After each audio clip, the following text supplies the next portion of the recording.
So my name is Adam Fine. I am the co-founder and CTO of Dropcopter. Dropcopter's mission is the autonomous pollination of orchard crops using unmanned aerial systems, increased crop yield growth, as well as the prevention of rising food costs. We're going to show you a nice little video here. It's absolutely beautiful. Which one? Just one V2 is fine. Okay. This is some awesome video that Michael and Jim, our pilots here, took of us operating here this year over some almond orchards.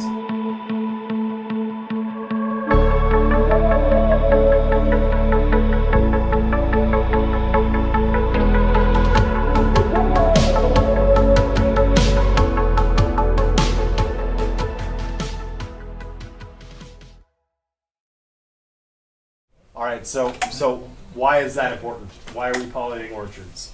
So 1/3 of all food crops and products on Earth rely on bee pollination. So what that means is that every year a bee has to fly from one flower to the next, collecting pollen and delivering it. And without that, you don't have something to bring to market. So every year, it's a struggle for farmers to have enough bees to meet their quota and deliver the fruit and nuts and sell them and make a profit. So the natural insect pollinators that we have been relying on for our free labor source of pollination are things like the blue orchard bee, the squash bee, leafcutter bee, and mason bees. And these are solitary insects, meaning they don't have a hive structure like honeybees do. So it's a single queen that goes around pollinating, gathering pollen and bringing it back to about 6 larvae. And those 6 larvae wait until the queen dies, and then they hatch, and the next year it reoccurs. Now, they're being stressed by the introduction of the European honeybee, which was introduced to the United States, at the time North America, in about the 1700s. We introduced the European honeybee, and that is a massively industrious animal that basically put them out of work. And they collect all the pollen, they eat all the pollen, and there's really not much left for these domestic pollinators to work with. I think there was a study out of the German Entomological Society in 2017 that stated we've lost 1/3 of all insect biomass on the planet, and that was measured in insect preserves, which means that outside of those preserves, it's probably much worse. Now, we don't have a direct cause for that we can cite, but we're making large amounts of land inhospitable to insects. And that means that it's perpetuated up and down the food chain as well, because the plants that these insects may be pollinating that we don't eat, other animals are eating. And that goes up and down, and we may eat some animals within that food chain. Now, the problem goes even deeper, because while some of these products that you know about that we pollinate, like apples and cherries and olives and whatnot, it also affects things you don't think about, like dairy and meat. Because yes, we're not pollinating cows, however, we're pollinating the feed that the cows eat. So that means rising food costs for you when you go to the grocery store. So what are we doing? Dropcopter is, as you see over there, a large hexacopter with a pollination device on the bottom of it. We fly about 8 feet above the tree tops, back and forth, in a lawnmower pattern, distributing a very precise amount of pollen.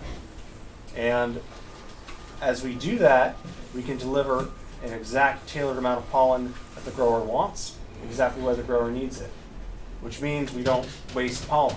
Our competitors are essentially large tractor combines that drive the full length of the orchard, and they rip up the irrigation lines, and they get stuck in the mud, and basically high labor costs, and they use a liquid solution to apply the pollen, which means that if you pour that pollen in that liquid, you have about 2 hours to apply it before it becomes inert. And pollen is incredibly expensive at 2 grams at $2. So once you're applying that to thousands of acres, you're really wasting a lot of material there. So we save on overspray, we save on time, we save on labor. We can show up, pollinate 40 acres and be gone in a day. So we're looking to scale that up and do some swarm control with multiple drones, but once again, regulation permitting. So let's talk about the history of the company a little bit. This all started back in 2014 when I thought drones were cool and I was going to do delivery. Obviously, that didn't go anywhere. So my idea was to deliver French fries and scotch on golf courses and climb out. That's a great idea. So I'm going to do that. the thing is, there are GPS tags on every golf cart, so Yeah. you would already have a map of where they were going. Yeah, so. just land on top of the golf cart. You're set. So the problem is no one wants to be disturbed while they're golfing. So We're Scotch then. We're Scotch. a big buzzing hexacopter wasn't the business plan they wanted, so that went nowhere. And I immediately had to pivot, and I met my business partner Matt Cobal through our motorcycling connections, and he's a grower himself. He grows olives and is very, very connected within the agriculture world. And so we put our heads together, and he told me that the biggest pain point that this industry had was pollination. The reason being that beehives cost $200 per hive, and you need 2 hives per acre. And now think about how many almond acres there are. 1 million in California. So every year there's flatbed trucks that truck out millions and millions of bees in hives all the way across the country to California just for the almond bloom. So that's a 6-week process for a 2-week bloom period. So that's a lot of labor and fuel costs. It's only going to get worse because the Department of Transportation has now changed the policies that state that truck drivers can only be on the road for a certain amount of time, and they're being tracked with GPS locators now. So there's no fudging the numbers, which means that it's going to increase that transportation time, and costs are going to rise once again. Something interesting that happened this year with weather is that while all the bees were currently in the almond crop, well, actually, I'll back up a little bit. Bees don't fly unless it's above 55 degrees.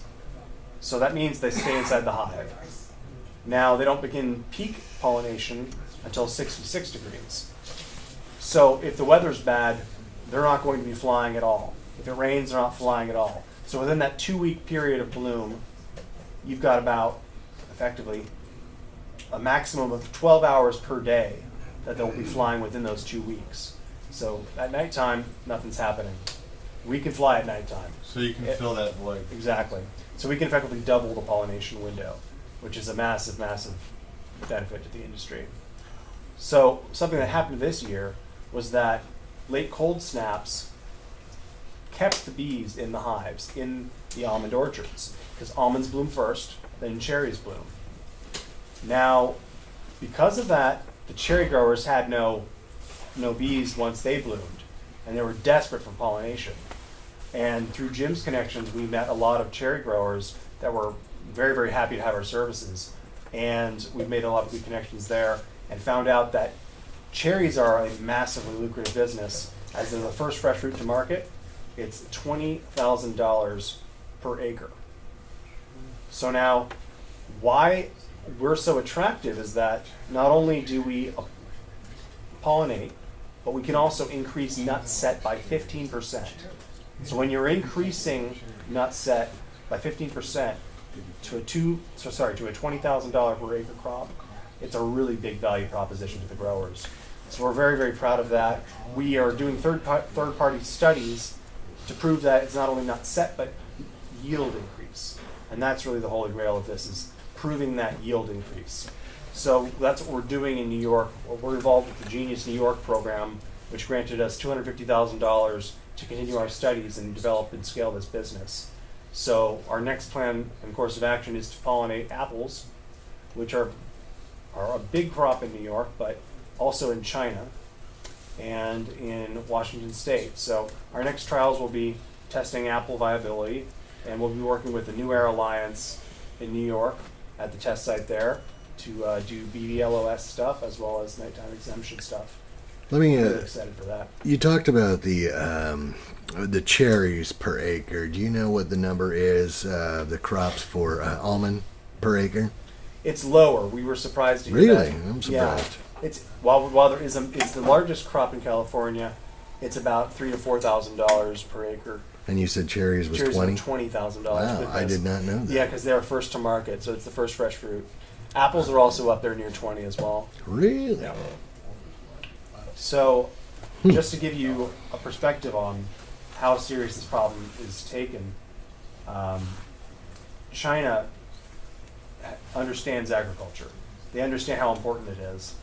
Within the last 100 years, I think the U.S. has kind of forgotten how important agriculture is to our society. We don't really know where our food comes from. In China, they send out whole villages with paintbrushes, and they dip those paintbrushes in little bottles of pollen, and they pollinate the apple trees. Because back in the 50s and 60s, people starved wholesale because agriculture was messed with. So if they're the largest apple producer in the world, I think we need to start paying a little more attention to what they're doing, because they take this problem seriously, and so should we.